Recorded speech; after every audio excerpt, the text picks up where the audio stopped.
Hey, let's face it, your teenagers want more independence. They want more spending money. Of course they do. Maybe even a new car.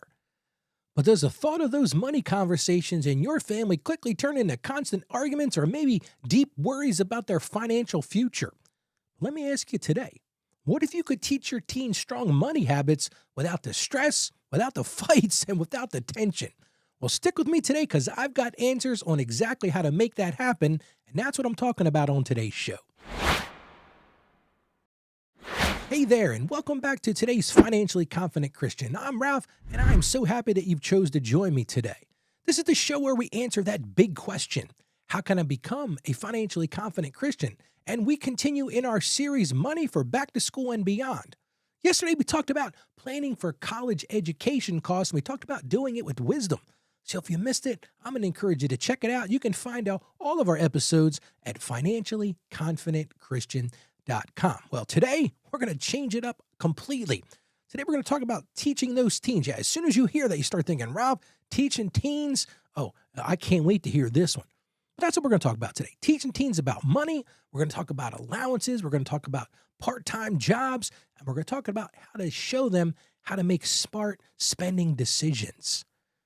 Because, hey, listen, I've had teens. My kids are 24 and 28 now. It's a typical family conflict. When I talk to clients, when they come in to meet with me, I hear the same things over and over. Teens want freedom and parents worry. Those are the two absolutes. Teens want freedom and parents worry. And what does that lead to? It leads to arguments. It leads to arguments about how much money teens get, how they choose to spend it, whether they should get a job. Listen, let me tell you right now, that can lead to tension between husband and wives too.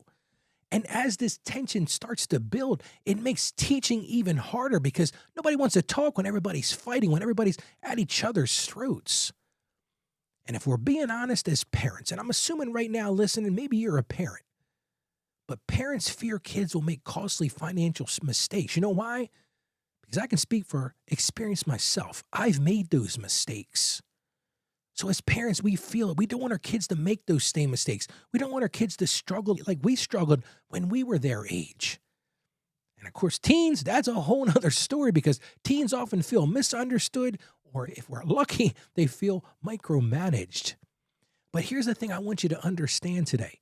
The teen years are the prime time to really start teaching about biblical stewardship.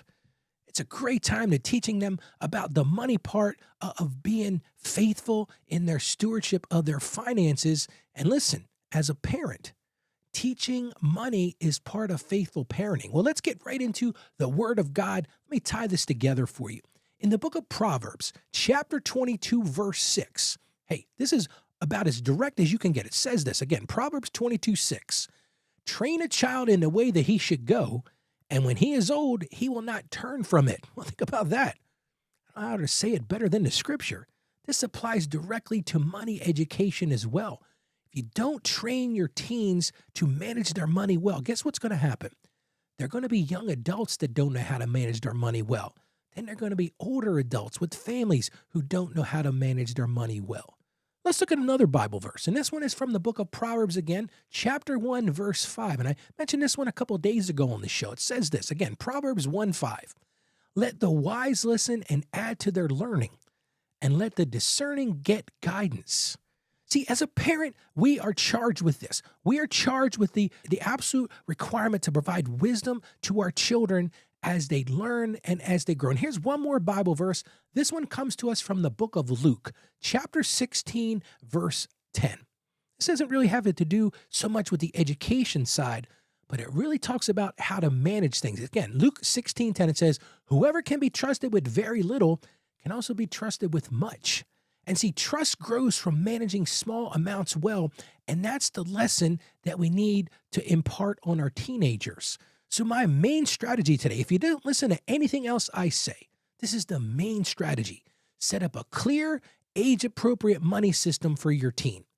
That includes things like this. Teach them about earning money, what it's like to have a job, what it's like to do, we'll call those side hustles as a teenager. Hey, listen, as a kid, I had a paper route. I used to cut grass for people around the neighborhood. I knew what it meant to earn money. That's part of it. But the other side of it is teach them how to budget wisely. A lot of parents overlook that. We just say, well, the kids got money. If that's what they want to waste their money on, we'll bail them out. But that's not the right answer. We really need to work on teaching our children to budget wisely. Hey, that can start off when they're very young. Help them to make better spending decisions and maybe build in some accountability to that. Because here's the big takeaway. You want to create ownership of their finances, that they understand where their money is going. Some of the most well-adjusted teenagers that I know financially had those tough decisions to make. They had parents that gave them the ability to earn money, to budget wisely, and then hold them accountable, because you want to build that responsibility. And hey, when they're doing this, it's going to end up with less friction. So here's your one action step for today. And the big takeaway from this is start instilling wise financial habits in your teens with these steps. I'm going to give you a couple steps. First thing I want you to do is define how they're going to receive money. Now, if you listened to my show the other day, I talked about how I don't think an allowance is the right plan. I'm going to encourage you to go check that out. One of the things I like to say better is give them a commission. See, I don't want to build them into just takers from the system. I think with an allowance, we're just saying to our kids, hey, this is what you're going to get just for the sake of being alive and having breath in your lungs. I think that's a mistake.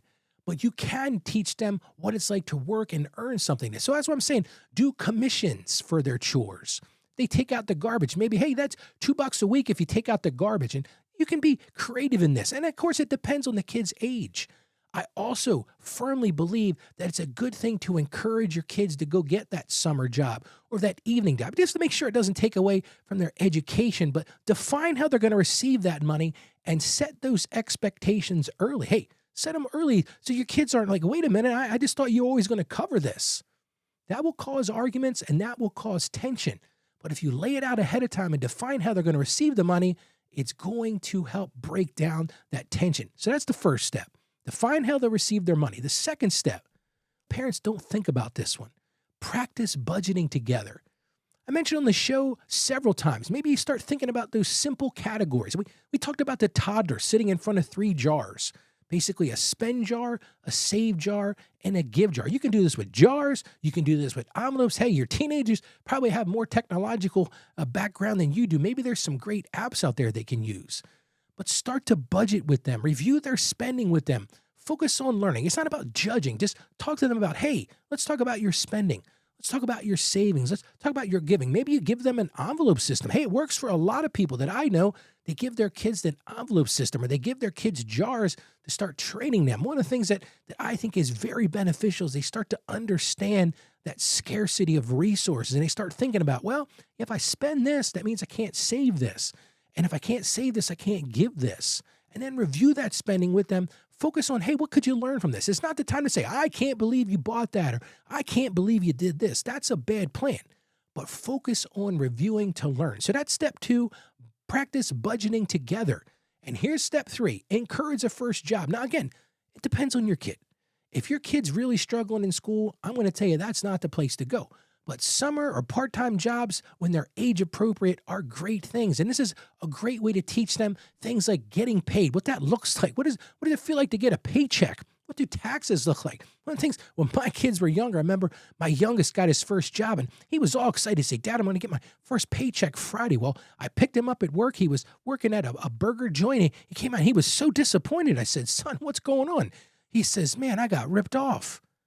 I said, what do you mean you got ripped off? He said, I got my paycheck and I multiplied my hours times my rate, Dad, and I didn't get my full paycheck. I said, hey, welcome to the world of paying taxes.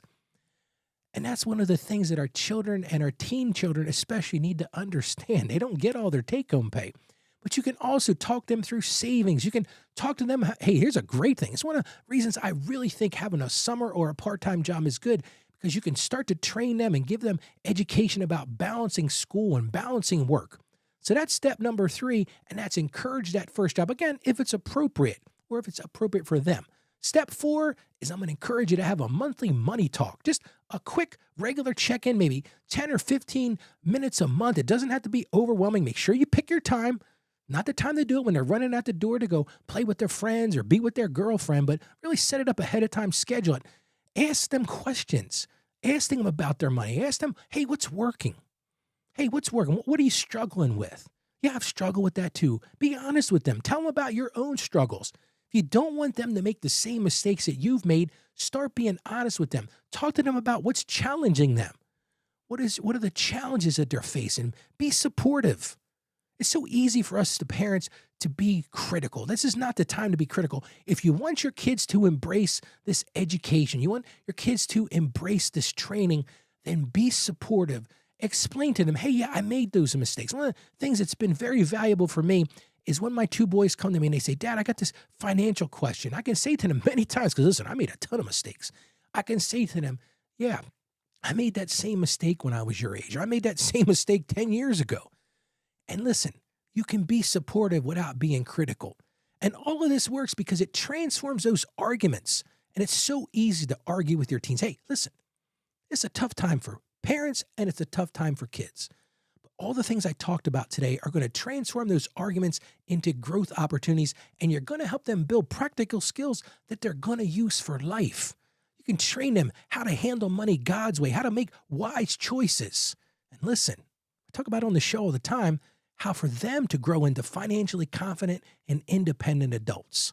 Well, how about we pray together now? Father God, we just thank you for the gift of our teenagers, Lord, and for their journey in independence. Now, some days we don't feel like they're a gift, Lord, but we do really thank you for them. And we confess that teaching them about money can feel challenging, Lord, and it can lead us to arguments, and it really addresses our fears of them making the same mistakes we made.